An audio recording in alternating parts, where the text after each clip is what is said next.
Então, a minha palavra começa aqui. Seja dia, seja noite, governe. Deus disse isso para Caim: Caim, o pecado jaz à porta, mas a você cumpre governá-lo.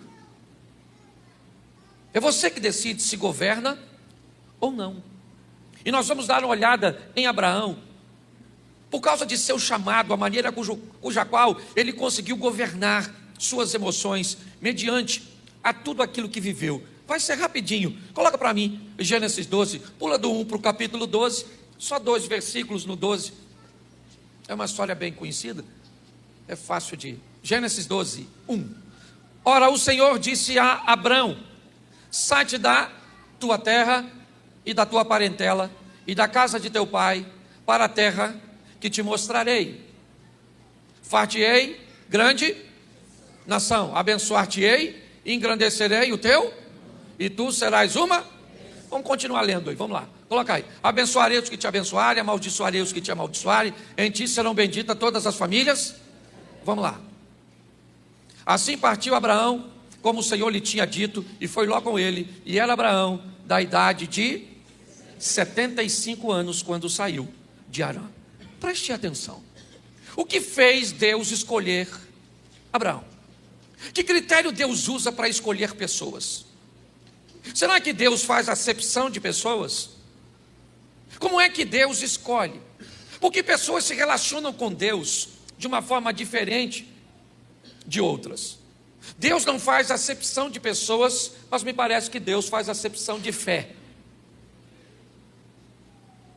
Quando você vai ver o estilo de vida que pessoas levam com Deus, você vai ver que elas precisam de fé e ação, porque a Bíblia diz que fé sem obras é morta. E muitas vezes você vai ver pessoas sempre com fé, mas agindo em áreas diferentes e tendo sucesso naquelas áreas cujas quais são capazes de agir. Bom, Deus entra na vida de Abraão para chamá-lo, para oferecer a ele dinheiro? Não, ele era bem, a família era bem estabelecida.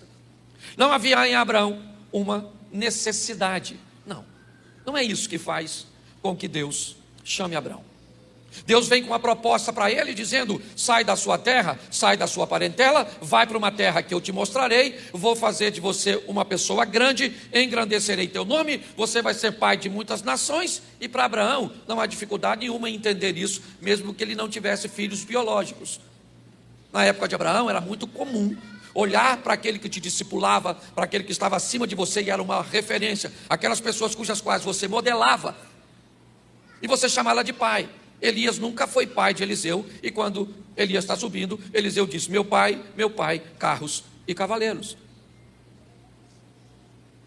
Provavelmente Abraão também não está ligado numa promessa de ter filho. Ele tem 75 anos de idade e sua mulher tem 65, já cessou os costumes das mulheres, ou seja, ela já passou pela menopausa. A dona Sara não rende mais. Não há nenhum interesse nesse camarada. O que há é uma fé que Deus encontrou nele, que encontrou em Noé, que encontrou em Enoque, que encontrou em tantas pessoas. Uma fé que é mais barata do que você pode pensar, porque ela não se compra com dinheiro. A fé que Deus quer te dar não quer saber o carro que está estacionado do lado de fora, ou se você chegou aqui a pé. A fé que Deus quer te dar não quer saber se você tem um cargo na igreja ou nunca pegou nesse microfone. A fé que Deus quer te dar, ela não quer saber se as pessoas acham que você é importante ou acham que você é insignificante. Se tem uma coisa que todos podem conseguir achar com facilidade, é a fé. A fé que faz com que coisas extraordinárias se cumpram na vida de uma pessoa que se considera comum, porque o que diferencia pessoas é a fé. Mas pastor, o senhor não quer falar de governo? Sim. Por que é que temos tanta dificuldade de encontrarmos nas pessoas algo que é tão barato? Algo que você não precisa ter um pedigree, algo que não quer saber da sua classe socioeconômica, intelectual. Um Deus que diz que vai ser feito na minha vida a medida cuja qual eu crer. Seja feito segundo a medida da vossa fé. Mas por que é que não temos? Será que estamos contaminados com o descrédito das instituições que nos cercam? Mas não é de hoje que o povo tem dificuldade de ter fé. Talvez hoje tenhamos dificuldade de ter fé, por quê? Porque vamos manter um relacionamento com Deus pautado na mentalidade que temos quando olhamos para políticos, quando olhamos para pastores, quando olhamos para a polícia, quando olhamos para a medicina.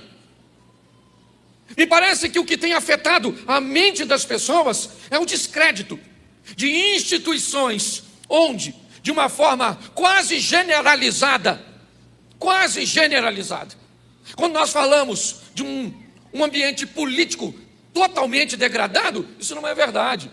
Um ambiente sacerdotal totalmente degradado, não é verdade. Um ambiente de segurança pública totalmente degradado, não é verdade. Mas na grande maioria o é.